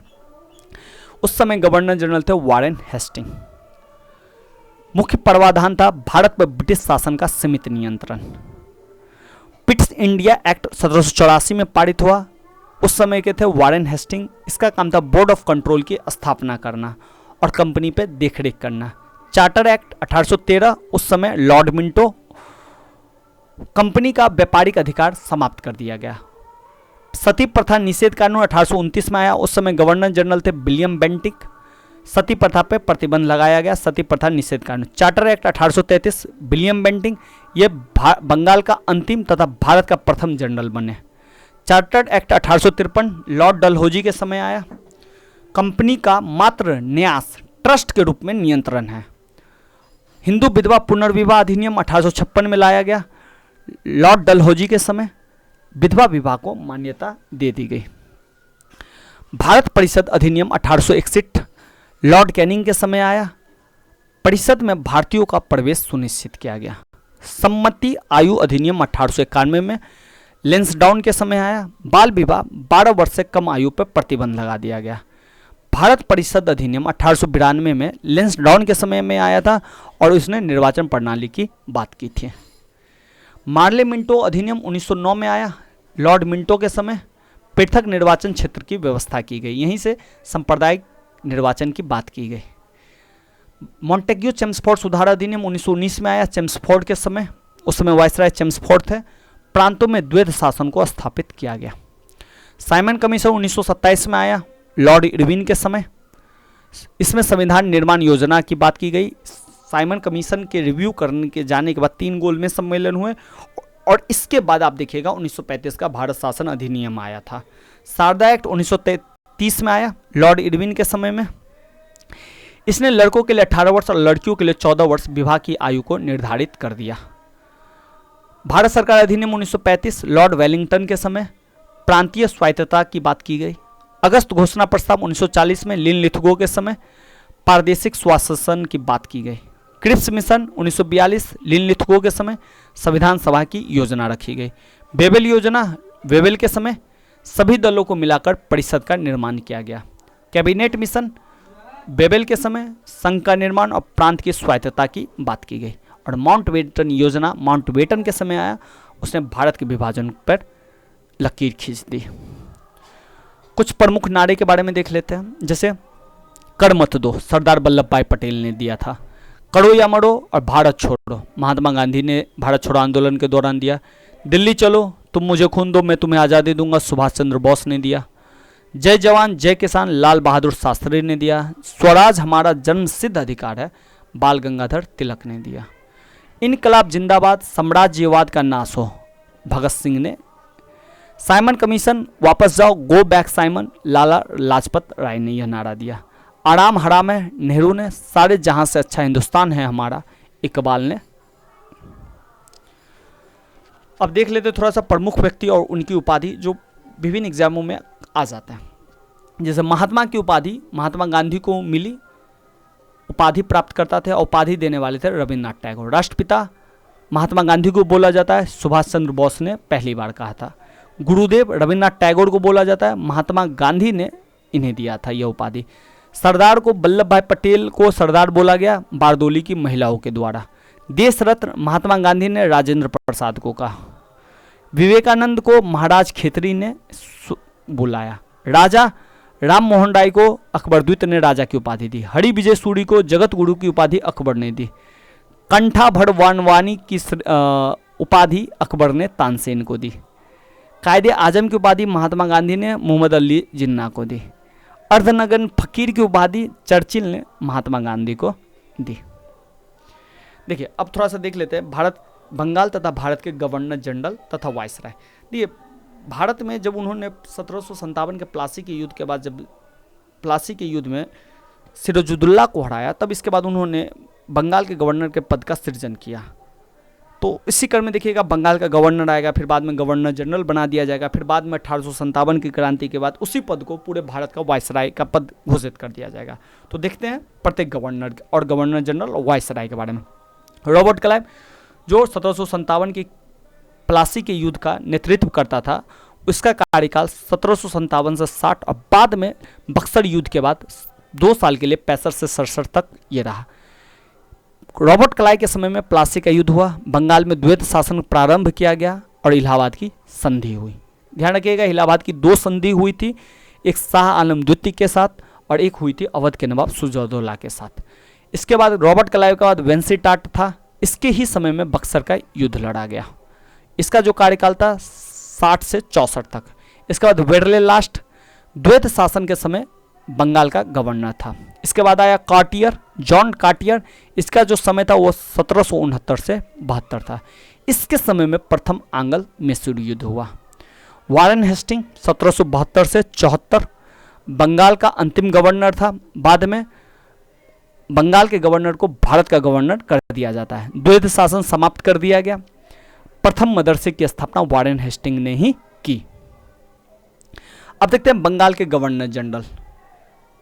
देखिए वारेन हेस्टिंग को 1774 से 85 का कार्यकाल मिला। यह भारत बंगाल का प्रथम गवर्नर जनरल था और बंगाल का अंतिम गवर्नर भी था।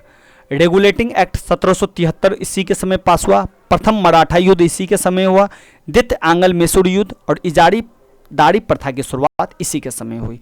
देखिए भू राजस्व व्यवस्था में 4 प्रथा आई। इजारेदारी व्यवस्था, अस्थाई बंदोबस्त, महालवाड़ी और एक व्यवस्था रैयतवाड़ी थी।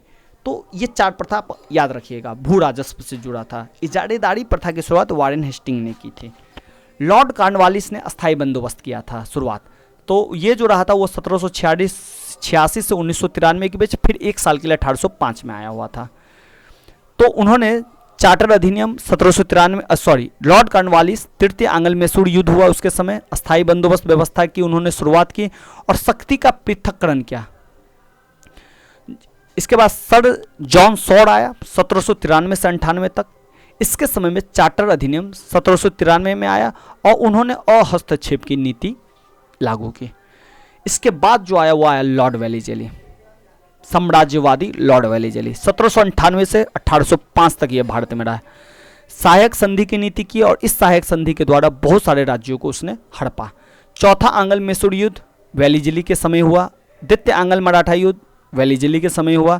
कलकत्ता में फोर्ट विलियम की स्थापना वेलीजेली ने की और प्रेस पर पहली बार सेंसर वेलीजेली ने ही लगाई। ये वही समय था जब सहायक संधि के द्वारा राज्यों को अपने बस में किया जा रहा था, तो प्रेस खुल के लिख रहे थे, तो इसी एवज में वेलीजेली ने प्रेस पर सेंसर लगाया था।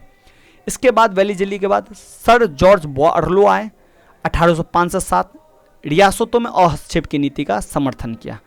फिर लॉर्ड मिंटो प्रथम 1807 से 13, इसी के समय में अमृतसर की संधि हुई जिसमें रंजीत सिंह के साथ इनकी संधि हुई थी। इसके बाद लॉर्ड हेस्टिंग्स आए 1813 से 23 तक। इसी के समय में आंग्ल नेपाल युद्ध हुआ, तृतीय आंग्ल मराठा युद्ध, रैयतवाड़ी बंदोबस्त और महलवाड़ी व्यवस्था को लागू किया गया। ध्यान रखिएगा, महलवाड़ी व्यवस्था का जो था वो हॉल्ट मैकेंजी था और टॉमस मुंडो रैयतवाड़ी बंदोबस्त का जनक था। उसी तरह अस्थायी बंदोबस्त का जनक लॉर्ड कॉर्नवालिस था। ये 4 ध्यान रखिएगा। इसके बाद लॉर्ड एमहर्स्ट 1823 से 28 तक रहा भारत में। इसके समय प्रथम आंग्ल बर्मा युद्ध हुआ, अब बैरकपुर हावनी हुआ। विलियम बेंटिक 1829 से 33 तक रहा, सती प्रथा पे उसने रोक लगाई। फिर 1833 के चार्टर एक्ट में बंगाल के गवर्नर जनरल पद को भारत के गवर्नर जनरल पद में तब्दील कर दिया गया।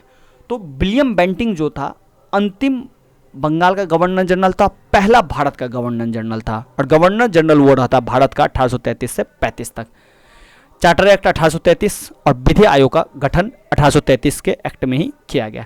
ये वही एक्ट है जहाँ पे कंपनी की सर्वोच्चता को पूरी तरह से समाप्त कर दिया गया था, यही चार्टर एक्ट 1833 के द्वारा। लॉर्ड मेटकॉफ आया 1835 से 36, इसे प्रेस का मुक्तिदाता कहा जाता है इसमें, क्योंकि जो वेलीजेली ने जो सेंसरशिप लगाया था मेटकॉफ ने उसे खत्म कर दिया था। लॉर्ड ऑकलैंड 1836 से 1842 में आया, इस समय प्रथम आंग्ल अफगान युद्ध हुआ। लॉर्ड एलनबरो 1842 से 1844 तक भारत में गवर्नर जनरल रहा, इसने दास प्रथा का अंत किया। लॉर्ड हार्डिंग प्रथम 1844 से 48 आया, इसने प्रथम आंग्ल सिख युद्ध में पार्टिसिपेट किया। लॉर्ड डलहौजी, देखिए 3 इंपॉर्टेंट शासक हुए हैं ब्रिटिश प्रत्यक्ष विस्तार में। एक तो क्लाइव हुआ जिन्होंने प्लासी युद्ध लड़ा और जीता और यहाँ से स्टार्ट मानेगी। दूसरा हुआ वेलीजेली जिसने सहायक संधि के द्वारा भारत में कंपनी का विस्तार किया। और तीसरा जो इंपॉर्टेंट और लास्ट फैक्टर था वो था लॉर्ड डलहौजी, उसने हड़प नीति को लागू किया। 1848 से 1856 में लड़ा, इसके समय में द्वितीय आंग्ल सिख युद्ध, द्वितीय आंग्ल बर्मा युद्ध, चार्ल्स वुड की शिक्षा नीति, व्यपगत का सिद्धांत जिसे हड़प नीति या डॉक्ट्रिन ऑफ लेफ्स भी कहते हैं, और विधवा पुनर्विवाह, उसी के समय ये सब काम हुए। देखिए व्यपगत सिद्धांत ये था कि अगर किसी राजा के पास अगर अपना पुत्र नहीं है तो उसका राज कंपनी का राज हो जाता था, और इस तरह उन्होंने बहुत सारे राज्यों को कंपनी के राज में मिलाया था। इसके बाद अगला था लॉर्ड कैनिंग, ये 1856 से 57 तक रहा गवर्नर जनरल, भारत का अंतिम गवर्नर जनरल था। बाद में गवर्नर जनरल पद का नाम बदल के वायसराय रख दिया जाता है, और उसी के समय में 1857 की क्रांति हुई। और 1857 की क्रांति के बाद भारत का जो प्रशासन है वो ब्रिटिश क्राउन के पास चला जाता था। अब कंपनी यहाँ कुछ नहीं करेगी। अब आता है भारत के वायसराय का पद का सृजन। तो सबसे पहला वायसराय लॉर्ड कैनिंग बना। 1858 से 62 तक वो वायसराय के पद पर रहा। इससे पहले 56 से 57 तक वो गवर्नर जनरल के पद पे था। तो 1858 से 62 भारत का प्रथम वायसराय, और पहली बार इनकम टैक्स उन्होंने लगाया। इसके बाद अगला आया लॉर्ड एल्गिन प्रथम, 1862 से 63 तक वहाबी आंदोलन का दमन किया। जॉन लॉरेंस 64 से 69 तक, प्रथम अकाल आयोग स्ट्रेची आयोग का गठन इसी के समय हुआ है, जॉन लॉरेंस के समय। लॉर्ड मेयो 1869 से 72 तक, आर्थिक विकेंद्रीकरण नीति की शुरुआत की। भारत में जनगणना लॉर्ड मेयो ने शुरू करवाई। सांख्यिकी सर्वेक्षण विभाग और कृषि विभाग का गठन किया। इसके बाद लॉर्ड नॉर्थबुक आया 1872 से 76 तक। कुक्का विद्रोह का उन्होंने दमन किया। लॉर्ड लिटन 1876 से 80 तक रहा। द्वितीय अकाल आयोग का गठन किया। पहली बार भारत में दिल्ली दरबार आयोजन किया। वर्नाकुलर प्रेस एक्ट को पारित किया, बाद में जिसे रिपन इसे रद्द करेगा। और द्वितीय आंग्ल अफगान युद्ध इसी के समय हुआ। लॉर्ड रिपन 1880 से 84 तक ये भारत में वायसराय रहा। वर्नाकुलर प्रेस एक्ट को रद्द किया और इसी के कारण उसे प्रेस का मुक्तिदाता रिपन को भी कहा जाता है। हंटर आयोग का गठन किया। भारत में नियमित जनगणना प्रारंभ की।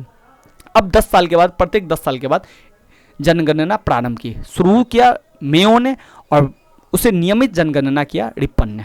लॉर्ड डफरिन 1884 से 88 तक रहा।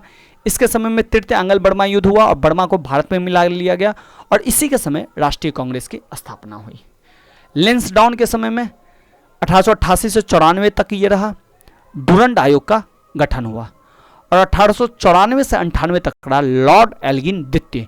इसमें अकाल की जांच के लिए लॉयल आयोग का गठन किया था। लॉर्ड कर्जन 1899 से 1905 तक भारत में वायसराय रहा। बंगाल विभाजन इसी ने किया था। लॉर्ड मिंटो द्वितीय 1905 से 10 आया। इसके समय में मुस्लिम लीग 1906 में स्थापना हुई। मार्ले मिंटो सुधार 1909 में इसी के द्वारा लाया गया। इसी ने संप्रदाय के निर्वाचन आयोग यानी कि पृथक निर्वाचन मुसलमानों को दिया और इसी के समय में 1907 में सूरत में कांग्रेस में फूट पड़ी और द्वितीय दिल्ली दरबार का आयोजन हुआ। लॉर्ड हार्डिंग द्वितीय 1910 से 1916 तक रहा। बंगाल विभाजन को रद्द किया गया और तृतीय दिल्ली दरबार हुआ और इसी के समय प्रथम विश्व युद्ध भी हुआ। लॉर्ड चेम्सफोर्ड 1916 से 21 तक भारत में रहा। होम रूल लीग की स्थापना की। मॉन्टेग्यू चेम्सफोर्ड सुधार अधिनियम उसी के समय आया।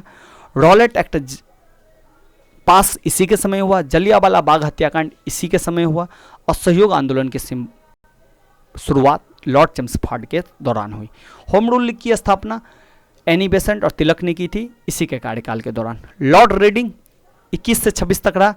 इसके समय में चौरा चौरी की घटना हुई। इसके बाद असहयोग आंदोलन को वापस ले लिया गया था गांधी के द्वारा। काकोरी ट्रेन डकैती, स्वराज पार्टी की स्थापना इसी के बाद हुई। असहयोग आंदोलन को जब वापस लिया गया तो स्वराज पार्टी की स्थापना की गई थी चित्तरंजन दास और मोतीलाल नेहरू के बीच में। लॉर्ड इरविन 26 से 31 में आया। इसी ने साइमन कमीशन की नियुक्ति की और पूर्ण स्वराज का प्रस्ताव नेहरू ने जो पारित किया था उस समय इरविन ही वायसराय था। और इरविन के समय एक चीज़ और ध्यान रखिएगा कि गांधी इरविन समझौता इरविन के समय ही हुआ था जिससे सविनय अवज्ञा आंदोलन को कुछ दिन के लिए रोक दिया गया था। इसके बाद आया लॉर्ड वेलिंगटन 1931 से 36। द्वितीय और तृतीय गोलमेज सम्मेलन हुआ। सांप्रदायिक पंचायत जिसमें दलितों के लिए पृथक निर्वाचन की व्यवस्था की गई थी लॉर्ड वेलिंगटन के समय ही आया। भारतीय किसान सभा जिसके अध्यक्ष स्वामी श्रद्धानंद थे इसी के समय यह घटना हुई। लॉर्ड लिनलिथगो 1936 से 44 तक भारत में रहा वायसराय के पद पर। पृथक पाकिस्तान की मांग उसी के समय की गई। क्रिप्स मिशन भारत आया और भारत छोड़ो आंदोलन की शुरुआत गांधी जी ने की।